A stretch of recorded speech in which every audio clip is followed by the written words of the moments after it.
오늘의 주요 뉴스입니다. 대한의사협회 휴진 찬반 투표율이 역대 최고를 기록한 가운데 오는 20일 집단 휴진에 돌입할 것으로 보입니다. 의협은 내일 구체적인 계획을 발표할 예정인데 현실화되면 사상 네 번째 전면 휴진입니다. 이화영 전 경기도 평화부지사의 중형 선고에 국민의힘은 민주당 이재명 대표를 겨냥해 피고인이 대통령 되면 재판이 중단되는 거냐며 날을 세웠습니다. 조작 수사를 주장하는 민주당은 오히려 검찰을 향한 공세 수위를 높이고 있습니다. 한 탈북민 단체가 어젯밤 대북전단 20만 장을 살포했다고 밝혔습니다. 연이은 대북전단 살포에 북한이 어떻게 대응할지 주목됩니다. 어제 저녁 광주광역시 도심 유흥가에서 흉기 난동 사건이 벌어져 한 명이 숨지고 한 명이 크게 다쳤습니다. 경찰은 속칭 보도방 업주들 사이의 이권 다툼 때문으로 보고 수사에 나섰습니다. 오늘 전국 곳곳에 비가 내리면서 무더위가 한풀 꺾였습니다. 하지만 비가 그친 뒤 다시 30도를 넘나드는 더위가 찾아오겠습니다. 여러분 안녕하십니까. 의사협회가 집단 휴진 D-Day를 정한 것으로 알려졌습니다. 의협은 개원이가 중심인 단체죠. 내일 구체적으로 발표하지만 벌써부터 강경한 목소리가 나오고 있습니다.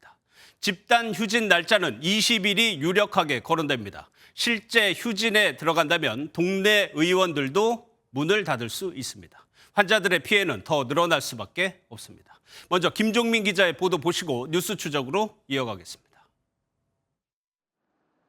대한의사협회는 지난 4일부터 어제 자정까지 집단휴진 찬반 투표를 진행했습니다. 회원 12만 9,200명 중 7만 800명이 참여해 54.8%의 투표율을 기록했습니다. 투표 결과와 투쟁 방향은 내일 오후 열리는 전국 의사 대표자 대회에서 발표할 예정인데 오는 20일을 집단 휴진일로 잡은 것으로 전해졌습니다. 이전 투표들과는 차원이 다를 정도로 열기가 뜨겁거든요. 압도적인 투쟁 결과를 보여줄 거라 생각됩니다.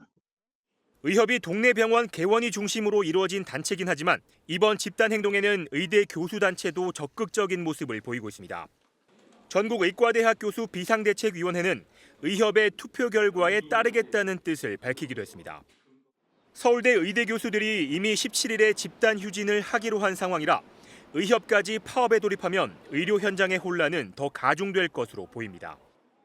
이미 입었죠. 대학병원을 가서 재활을 해서 이미 다 걷고 계셨을 텐데 전공의가 없다고 대학병원 수십 군데 가면 다 안 받아줘요. 다만 그동안 의대 교수들이 집단 사직서를 제출하고도 실제 병원을 떠난 경우가 거의 없다는 점, 과거 의협의 집단 행동 때 개원이들의 참여율이 낮았다는 점을 볼 때 얼마나 파업에 동참할지는 미지수입니다. MBN 뉴스 김종민입니다.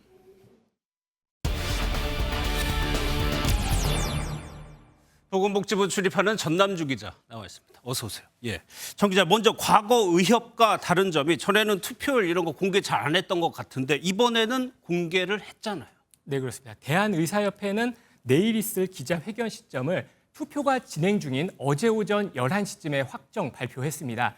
MBN 취재진에게 일요일에 취재 오시느냐 아니면 또 현장 중계도 계획이 있느냐 등을 사전에 물었습니다. 의협이 공식 발표하는 과정에서 그 언론 보도에 상당히 신경을 쓰는 분위기였고요. 높은 투표율에 고무된 자신감의 표현으로 읽힙니다. 이 찬성률이 공개될지는 알 수 없지만 투표 참여율이 상당히 높기 때문에 사실상 총파업은 기정사실로 받아들여집니다. 예, 일단 시점은 20일로 보이고 어떤 방식으로 하느냐도 중요하죠. 네, 그렇습니다. 이면택 대한의사협회장의 발언 먼저 들어보시겠습니다. 6월부터 본격적으로 의료농단에 대한 큰 싸움을 시작합니다. 교수님들께서도 기꺼이 동의해 주셨습니다. 네, 앞선 리포트에서 보신 것처럼 6월 20일에 집단 휴진 가능성이 큰 상황입니다. 이날 전국 의사들이 한자리에 모여 대규모 걸기대회를 열 가능성도 점쳐집니다. 예, 이 집단 휴진이 실제 미치는 영향도 한번 봐야 되는데 과거 사례는 어떻습니까? 네, 가깝게는 지난 2020년으로 한번 거슬러 올라가 보겠습니다. 이 공공의대 설립을 반대하고 의대 증원 확대를 반대하면서 의사단체는 나흘간 집단 휴진을 벌였습니다. 그리고 10년 전에는 원격 의료 도입에 반대하면서 의료계는 하루 총파업을 단행했는데요. 이번에는 단 하루에 끝낼지 아니면 과거보다 더 길게 이뤄질지가 관건인데 투쟁 강도는 더 높을 것으로 예상됩니다. 예, 그걸 좌우하는 게 이제 동력이라고 볼 수가 있는데 현재 상황은 좀 어때요? 네, 집단 행동에 대한 투표율이나 찬성률은 실제 병원 문을 닫고 휴진에 들어가는 참여율과는 구분해서 볼 필요가 있습니다. 이 과거에도 집단 휴진을 선언했지만 동네 병의원, 개원이들의 실제 참여율은 10%를 넘지 못했습니다. 이 집단 휴진, 그러니까 총파업은 보통 투쟁 과정에서 사용하는 최후의 수단으로 인식되는데요. 이 파업 동력 확보는 임현택 집행부에게 매우 중요합니다. 임기가 이제 막 한 달이 지난 시점에서 집단 휴진 카드를 썼는데 이 참여율까지 저조하다면 이후에도 총파업 카드를 쉽게 꺼내들기 어렵기 때문입니다. 그래서 단축 진료나 토요일 휴무 등의 카드를 꺼내들 가능성이 있으면서 장기전에 대비할 방안을 제시할 것으로 보입니다. 예, 정부도 대응을 하는데 한덕수 국무총리가 입장을 직접 발표해요. 네, 정부는 대한의사협회보다 30분 앞선 내일 오후 1시 반에 발표를 합니다. 예, 의협보다 먼저 메시지를 전달하겠다는 의도로 풀이되는데요. 의료계 집단 행동이 예고돼 있고 자칫 국민의 생명과 건강에 악영향을 끼칠 수 있는 상황이기 때문입니다. 이 내일 자리에는 조규용 보건복지부 장관 그리고 이주호 교육부 장관도 동석하지만 총리가 직접 발표한다는 것은 사회적 분열과 갈등, 혼란이 예상될 때나 아니면 사태 해결과 통합으로 가기 위한 단계에서 나오는데요. 이 한 총리는 의료계를 향한 단체 행동 자제 촉구와 함께 집단 행동으로 초래될 국민의 피해 상황을 최소화하기 위한 정부의 대응 방침도 내놓을 것으로 보입니다. 알겠습니다. 잘 들었습니다. 전남주 기자였습니다. 정치권 소식입니다. 이화영 전 경기도 부지사가 중형을 선고받자 이제 관심은 당시 지사였던 이재명 대표로 향하고 있습니다. 국민의힘은 당 차원에서는 물론 오세훈 서울시장과 한동훈 전 위원장까지 나서 이 대표를 겨냥하고 있습니다. 오 시장은 이 대표의 침묵이 비겁하다고 말했습니다. 먼저 유호정 기자입니다. 오세훈 서울시장은 이재명 대표의 침묵을 직격했습니다. 이 정도 규모의 중대한 사안을 지사 몰래 부지사가 처리한다는 건 있을 수 없는 일이라며 이 대표를 향해 비겁하다고 했습니다. 이어 민주당과 대표직 뒤에 숨어 있을 일이 아니라며 이 대표의 입장 표명도 요구했습니다. 한동훈 전 위원장은 재판받던 형사 피고인이 대통령이 되면 재판이 중단되는 거냐며 학계에서도 의견이 분분한 논제를 던졌습니다. 거대 야당이 어떻게든 재판을 지연시켜 형사 피고인을 대통령 만들려 하는 초현실적인 상황에선 중요한 이슈라고 덧붙였습니다. 대선 전 이 대표의 수사와 재판이 마무리되기 어렵다는 점을 꼬집은 겁니다. 민주당이 선고 나흘 전 특검법을 발의한 것도 수사 정당성을 훼손해 이 대표에게 미칠 영향을 차단하기 위한 것이라고 여권은 보고 있습니다. 더불어민주당의 다음 방탄 전략은 법사위원장을 차지해서 특검으로 검찰의 사건을 강탈하겠다는 것일 겁니다. 국민의힘은 신속한 수사를 촉구하는 한편 민주당은 특검으로 맞서고 있어 이 대표 사법 리스크를 둘러싼 여야 공방은 당분간 이어질 전망입니다. MBN 뉴스 유호정입니다. 민주당은 여전히 강공 모드입니다. 1심 판결은 문제투성이고 특검법을 통과시켜 검찰 조작 수사의 실체를 밝히겠다는 입장입니다. 윤석열 대통령의 검사 시절 업무 추진비 의혹을 두고도 공세를 펼쳤습니다. 서영수 기자입니다. 민주당은 이번 사건을 이재명 대표의 방북비용 대납 사건이 아닌 쌍방울 그룹의 주가 조작 사건으로 규정하고 있습니다. 1심 판결에서 방북비용 대납 유죄가 인정된 건 검찰 조작 수사의 결과라는 게 민주당의 시각입니다. 이재명 전 지사의 방북 대가와는 전혀 무관한 사건이자 검찰의 무리한 증거 및 진술 조작으로 왜곡된 사건임이 분명합니다. 민주당은 이번 판결로 특검 필요성이 더 커졌다고 보고 있습니다. 민주당 정치검찰 사건 조작 특별대책단장을 맡고 있는 민영배 의원은 이번 사건은 문제투성이라며 반드시 특검법을 통과시키겠다고 했습니다. 검찰 조작 수사의 실체를 밝히기 위해서는 특검만이 답이라는 겁니다. 대책단 소속의 또 다른 의원도 검찰의 증거 조작이 더 이상 통하지 않도록 할 것이라고 밝혔습니다. 민주당은 윤석열 대통령의 검사 시절 업무 추진비 부정사용 의혹을 두고도 공세를 이어갔습니다. 윤 대통령이 서울중앙지검장 때 업무 추진비를 쓴 고깃집 사장이 윤 대통령이 대선 후보로 나오자 1,000만 원의 후원금을 냈다는 사실이 드러났다며 해명을 요구했습니다. 민주당은 국민권익위원회가 이 사건을 제대로 조사하지 않는다면 공수처 고발도 검토하겠다고 경고했습니다. MBN 뉴스 서영수입니다. 이재명 대표가 이 사건으로 재판에 넘겨진다면 제3자 뇌물죄 혐의가 적용될 가능성이 있습니다. 검찰은 법원의 판결로 이 대표 수사에 자신감을 갖는 모습입니다. 관건은 이 대표가 이화영 전 부지사로부터 직접 보고를 받고 승인을 했는지 여부입니다. 이 내용은 서남빛 기자가 보도합니다. 쌍방울그룹이 경기도지사의 방북비를 대신 북한에 보내줬다는 이른바 대북송금 재판에서 법원은 이화영 전 부지사에게 징역 9년 6개월과 벌금 2억 5천만 원, 추징금 3억 2천여만 원을 선고했습니다. 의혹의 핵심은 경기도가 북측에 주기로 약속한 스마트팜 사업비 500만 달러와 경기도지사 방북 비용 300만 달러를 쌍방울이 대납했다는 겁니다. 검찰은 이 사건에서 여전히 이재명 대표도 공범이라고 의심하고 있습니다.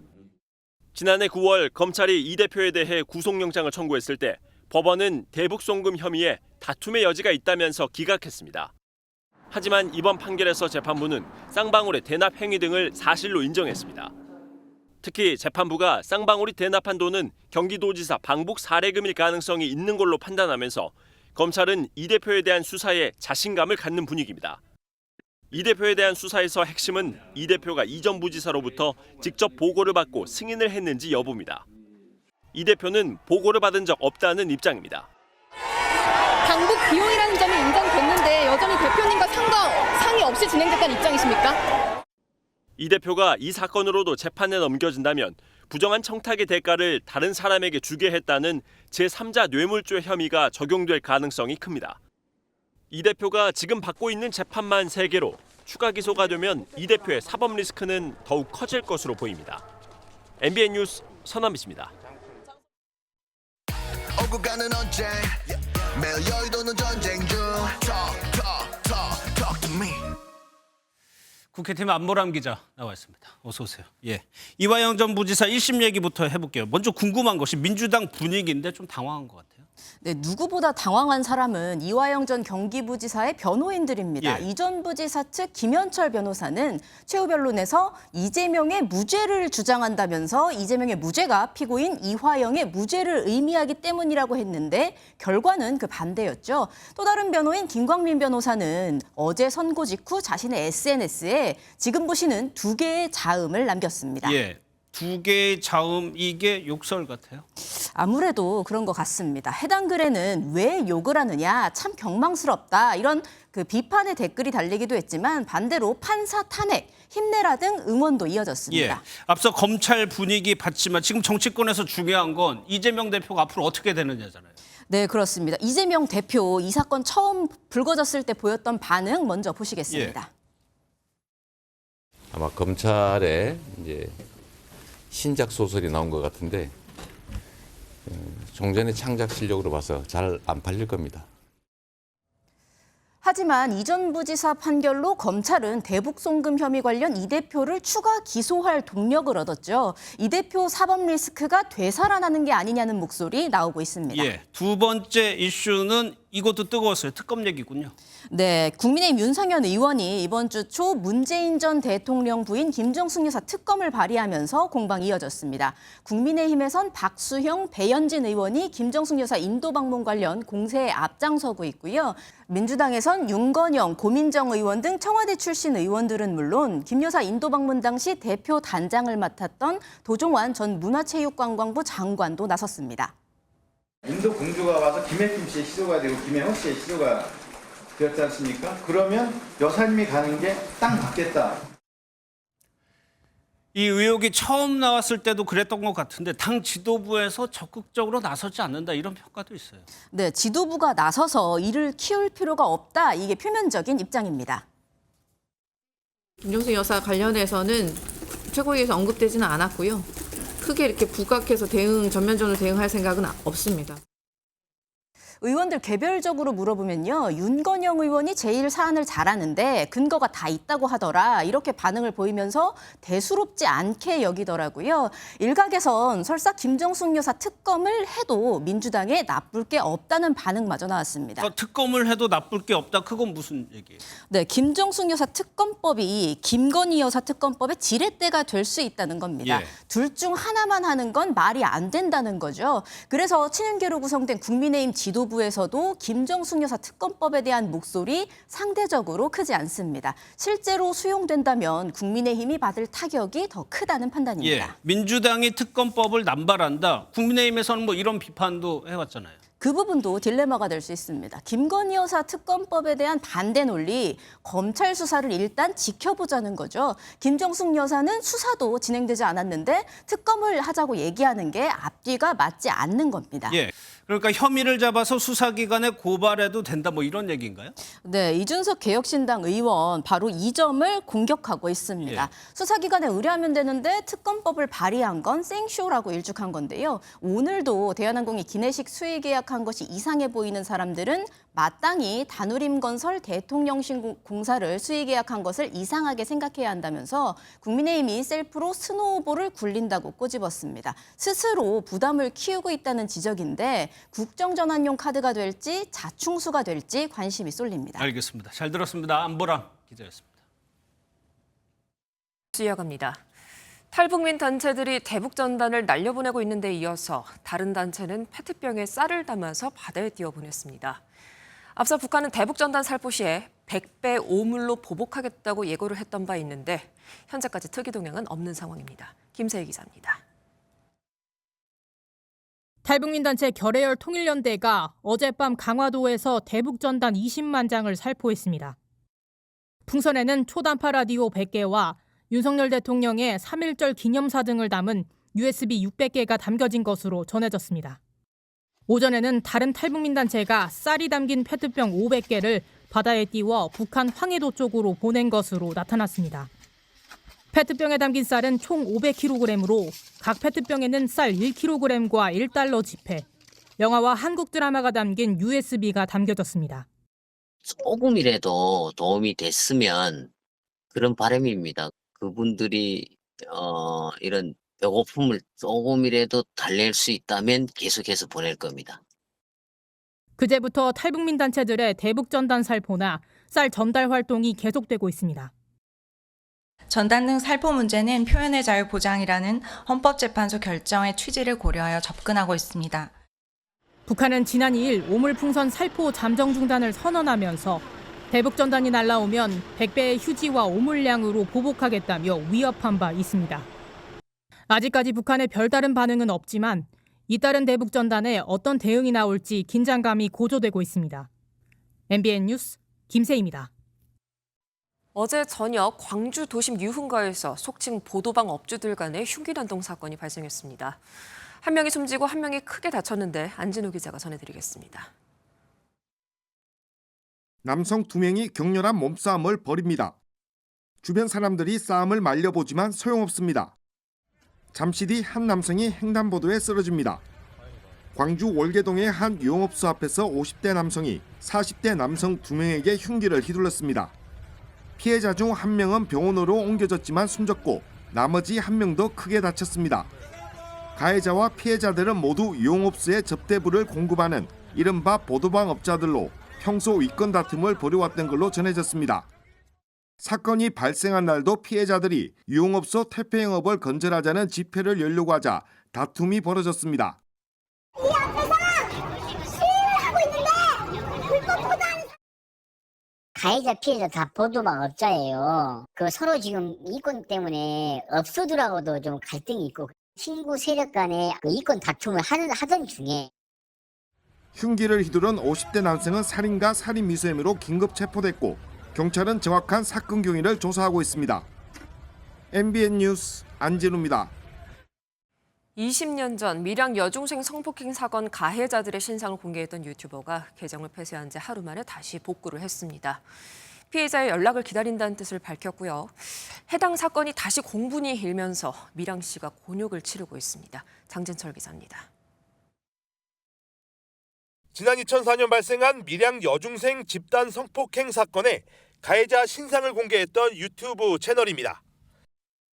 2차 가해 논란이 일자 어제 해당 채널을 폐쇄하고 채널명도 바꿨습니다. 그런데 하루 만에 다시 채널을 복구했습니다. 복구한 채널을 통해 피해자 연락을 간곡히 기다린다고 밝혔습니다. 한국성폭력상담소가 피해자 동의 없이 영상을 올렸다는 주장에 대한 해명도 올라왔습니다. 피해자 여동생이 영상을 내려달라는 요청 메일을 무시한 점은 인정했습니다. 다만 허락을 맡았다고 게시한 건 피해자 남동생과 공론화 여부를 마무리 짓고 나서였다고 설명했습니다. 이후 피해자 측과 연락이 끊겼고 죄책감에 시달렸다고 해명했습니다. 사건 발생 지역인 경남 밀양시도 곤욕을 치르고 있습니다. 밀양시 홈페이지 자유 게시판은 밀양시를 비판하는 글로 도배됐습니다. 특히 가해자 중 한 명이 밀양시 산하의 공공기관에 근무 중인 사실이 공개되면서 인사조처 요구글이 쏟아졌습니다. 하나지만은 저희들이 기관이 다르기 때문에 이 사건이 독립적으로 돼 있거든. 그쪽이 저희들 쪽에서는 뭐 어떻게 가타부타 말할 수가 없습니다.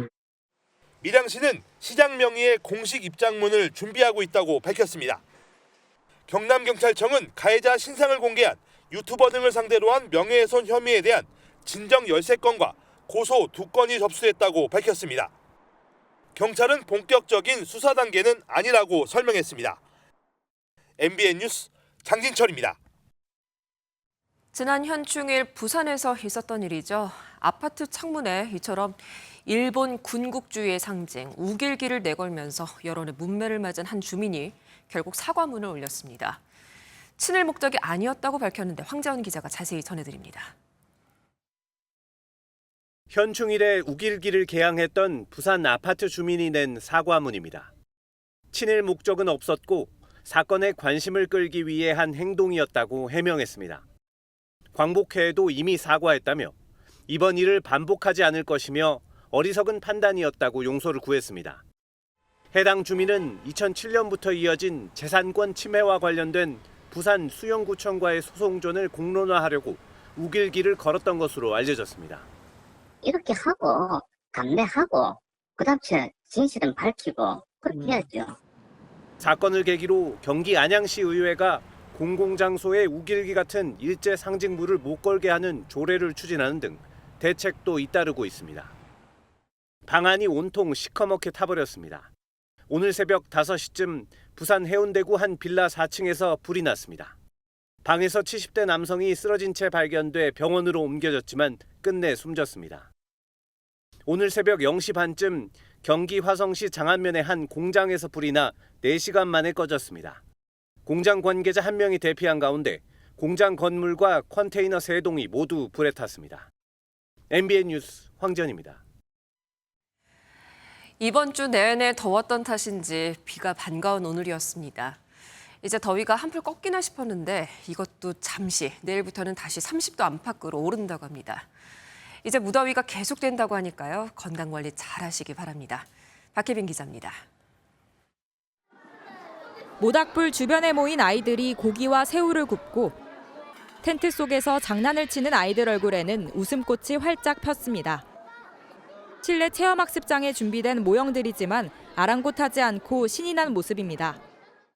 밖에 날씨는 흐렸는데 안에서는 신경 안 쓰고 그냥 즐겁게 놀 수 있어서 좋았어요. 텐트 쳤던 거랑 요리하는 거랑 다 재밌었어요.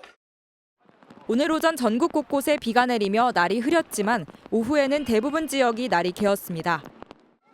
휴대전화로 친구들과 사진을 찍으며 추억을 남기고 회전 그네에 앉아 불어오는 바람을 맞으며 즐거운 한때를 보냅니다. 비가 그치자 놀이공원 야외 공간에도 놀이기구를 즐기러 나온 시민들로 다시 북적였습니다. 오늘 서울 한낮 기온은 24도 안팎에 머물면서 어제보다 4도가량 낮았지만 내일부터 다시 본격적인 무더위가 찾아옵니다. 서울과 대전, 대구는 29도, 광주는 30도까지 오를 예정입니다. 한편 남부와 제주는 내일 새벽까지 시간당 10에서 20mm의 강한 비가 내릴 전망입니다. MBN 뉴스 박혜빈입니다. 휴가철이 다가오니 얌체 캠핑족 소식이 또 들려옵니다. 일찌감치 좋은 자리를 맡겠다면서 빈 텐트를 쳐두는 건 예사고요. 하다 이 캠핑카 알박기도 서슴지 않는다고 합니다. 개인 재산이라 손대기도 쉽지 않다고 하는데 장동건 기자가 현장 취재했습니다. 경기도 연천의 한탄강변을 따라 수십 개의 텐트가 줄지어 설치돼 있습니다. 좋은 자리를 먼저 차지하기 위해 무단으로 설치된 이른바 알박기 텐트들입니다. 아침에 와고 깜짝 놀랐어요. 이렇게 평일인데 이렇게 사람들이 많나. 그랬더니 알고 봤더니 지금 사람들이 다 없더라고요. 장기간 방치된 빈 텐트 안은 풀이 무성하게 웃자라 있는가 하면 텐트들 사이에는 쓰다 버린 캠핑용품과 술병 등 쓰레기가 가득합니다. 인근에 공중 화장실이 있지만 땅을 파서 간이 화장실까지 설치해두기도 했습니다. 커다란 텐트 앞에 이렇게 장작이 쌓여 있고 돌도 가지런하게 정돈해뒀는데요. 야자 매트까지 깔려 있어서 얼핏 보면 사설 캠핑장이라는 착각이 들 정도입니다. 저렇게 오면 안 되지. 다른 사람들이 못 오고 혜택을 못 받는단 말이에요. 관광객들의 항의가 빗발치지만 개인 재산인 텐트를 강제 철거할 수도 없어 지자체는 골머리를 앓고 있습니다. 경인 아라뱃길 근처의 무료 주차장들 역시 알박기 캠핑카들로 몸살을 앓고 있습니다. 한 주차장은 총 31면 중 10면을 방치된 캠핑카나 카라반이 차지하고 있습니다. 2주 정도 된 것 같은데요? 지금 이번 주에도 또 나가야 돼가지고 네. 최대한 가까운 공영주차장으로 옮겨놓은 거거든요. 얌체족들의 알박기로 관광지 주변 주차 공간이 부족해져 다른 시민들은 한참을 헤매야 하는 실정입니다.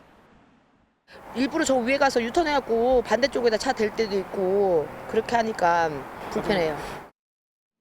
관련법이 개정되며 얌체 행위를 제재할 근거가 마련될 전망이지만 성숙한 시민의식도 함께 해야 할 것으로 보입니다. MBN 뉴스 장동건입니다. 과거에는 선거구마다 지구당이라는 사무실이 있었습니다. 하지만 불법 정치자금과 엮이면서 지난 2004년 폐지됐죠. 지금은 당원협의회나 지역위원회가 그 역할을 대신하고 있는데 이 지구당을 다시 도입해야 한다는 논의가 뜨겁습니다. 이유가 뭔지 장명훈 기자가 취재했습니다. 더불어민주당 서초갑 지역위원장인 김한나 변호사. 보수 텃밭인 지역 민심을 살피는 일부터 당원 관리까지 녹록지 않지만 별도 사무실조차 없습니다. 완전 적극적이지 않으면 만나기가 되게 어려운 거죠. 유급 보좌관을 둘 수가 없어요. 그리고 정책에 대안을 마련하는 것도, 그리고 실제로 제도권 정치에 투입하는 것도, 그런 것들이 다 조금씩 부족해질 수밖에 없어요. 20년 전 지구당을 폐지하면서 대체 조직을 만들었지만 원외 인사에겐 제약이 많은 겁니다. 그런데도 사무실 운영 여부는 당무감사 항목에 포함돼 있습니다. 자비를 들여 행정사무소나 정치연구소 등 다른 형태로 꼼수 개설해 운영하는 이유입니다. 사무실이 없으면 사실 당협을 끌고 갈 수가 없는 건데 사무실을 두면 안 돼요. 알고도 모르는 척하면서 하고 있는. 지구당을 부활해 원외 인사들의 정치 활동을 공평하게 보장할 필요가 있다는 주장이 나옵니다. 낙선한 원외위원장들, 새롭게 정치에 나선 분들이 활동할 수 있는 법적 근거가 하나도 없습니다. 진입장벽을 오히려 내려줘야 그게 바로 정치개혁 아닙니까? 민주당은 당원 민주주의를 강화하는 데 방점을 두고 있습니다. 지구당 사무실 인원과 소요 경비는 최소화하고 당원과 지역민의 정치 참여 플랫폼을 만들어야 한다는 취지입니다. 정당의 실제 주인으로서 당원들의 참여가 제도화되기 때문에 당원의 주권 행사가 지역에서도 그리고 중앙당에서도 가능해지는 제도적 기반이 마련이 되는 것입니다. 여야가 동시에 목소리를 내면서 지구당 부활론에 힘이 실리지만 이미 기득권을 쥔 현역 의원들이 적극적으로 나설지는 미지수라는 지적도 나옵니다. MBN 뉴스 장명훈입니다. 일본 대마도의 한 유명한 신사예요. 한국인 출입을 금지한다는 안내문이 내걸렸습니다. 우리나라 관광객이 무단 흡연을 하고 소란을 피웠다는 이유가 있었고요. 문제가 된 관광객의 얼굴도 SNS에 공개했습니다. 정설민 기자입니다. 천년이 넘는 역사를 지닌 일본 대마도의 한 유명 신사입니다. 그런데 한 남성이 신사 안에서 버젓이 담배를 피웁니다. 담배를 다 피우자 꽁초를 연못에 버리고 바닥에 침도 뱉습니다. 흡연을 제지하자 돌아오는 건 다름 아닌 한국어 욕설입니다.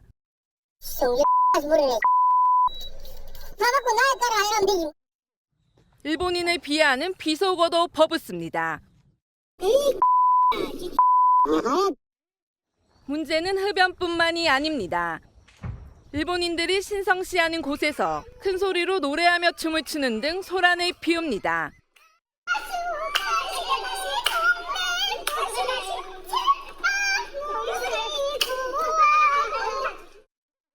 결국 신사 측은 한국어로 된 한국인 출입 금지 안내문을 내걸었습니다.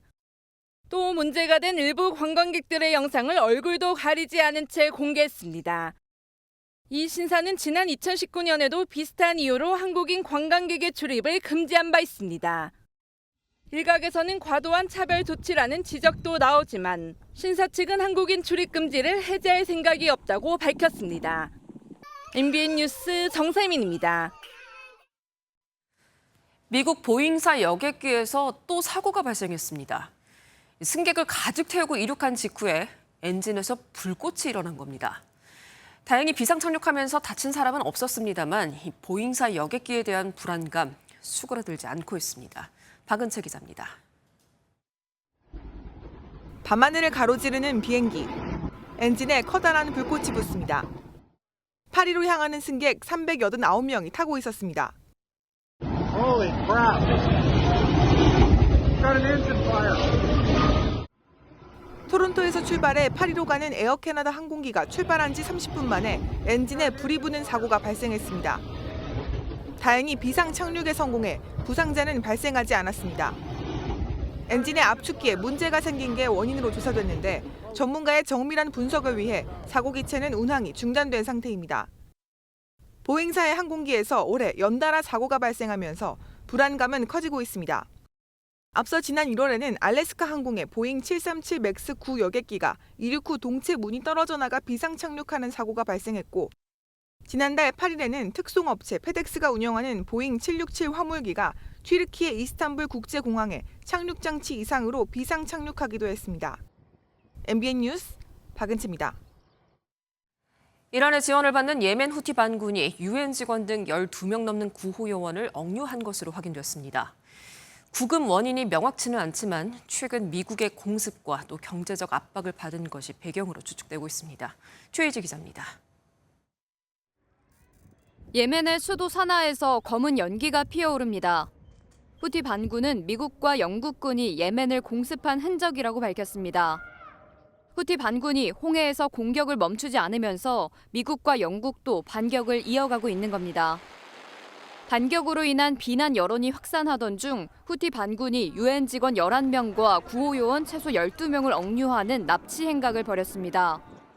Confirmed to you that the Houthi de facto authorities have detained 11 United Nations national personnel working in Yemen. We're very concerned about these developments and 납치된 인원 중에는 시민사회단체 직원의 자녀인 3년 9개월 된 아이도 포함된 것으로 알려졌습니다.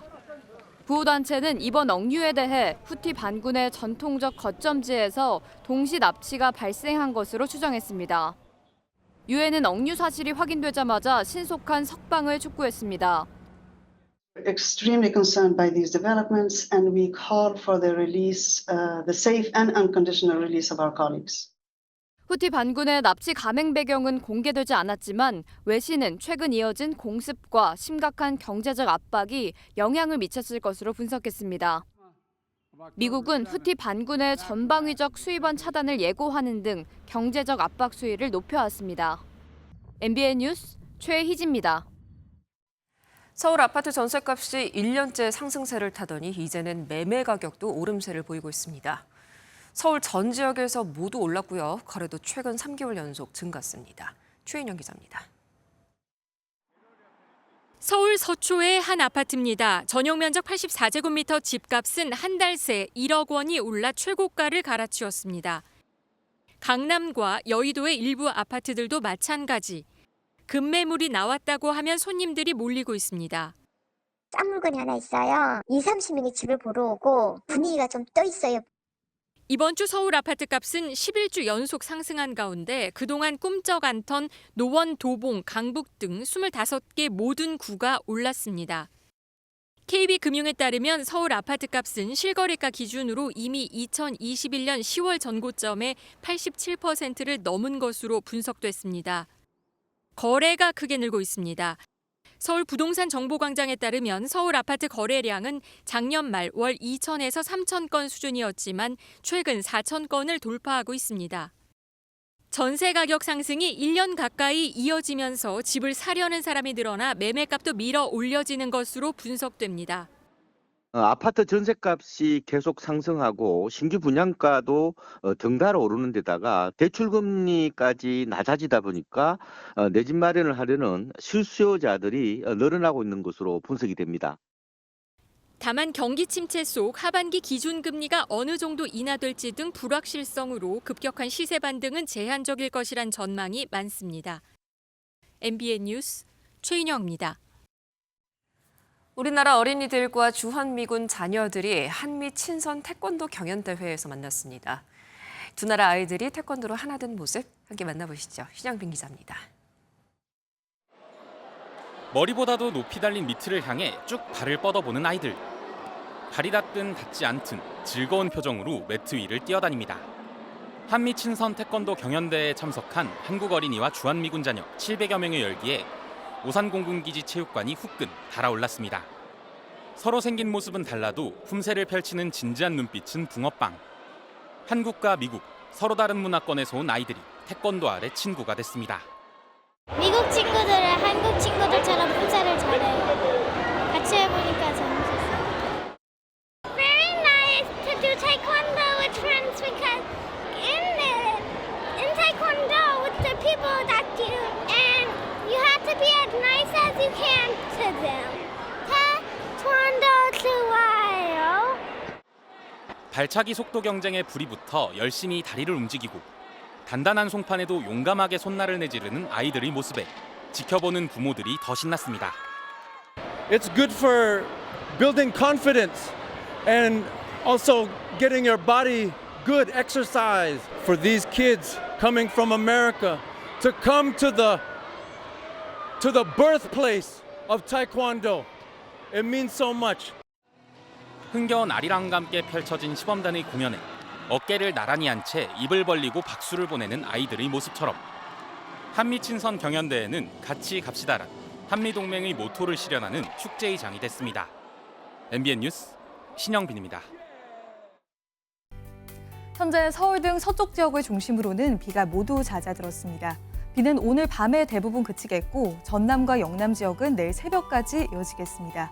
그 사이 예상되는 비의 양은 영남 지역을 중심으로 최대 40mm가 되겠습니다. 비가 그치고 내일은 날이 다시 더워지겠습니다. 서울의 한낮 기온은 29도, 광주는 30도까지 올라서 오늘보다 9도가량 더 높겠습니다. 중부와 경북 내륙은 내일 오전까지 안개가 매우 짙게 끼겠습니다. 교통안전에 주의하셔야겠고요. 낮 동안 남부지방을 중심으로는 소나기가 쏟아지는 곳이 있겠습니다. 자세한 지역별 내일 기온입니다. 중부지방 낮 기온은 대체로 30도를 조금씩 밑돌아서 오늘보다 3에서 5도 정도 높겠습니다. 남부지방의 한낮 기온도 전주와 광주가 30도, 대구는 29도까지 오르겠습니다. 다음 주 내내 맑고 덥겠습니다. 이제는 체감온도도 30도 이상 올라서 후텁지근하겠습니다. 내주셨습니다. 네, 녹음이 짙어지는 걸 보니 이제 여름이 성큼 다가왔습니다. 산림청이 선정한 100대 명품숲. 오늘은 강원도 양구의 DMZ 펀치볼 숲 전해드리면서 뉴스 모두 마치겠습니다. 시원한 밤 보내십시오. 고맙습니다.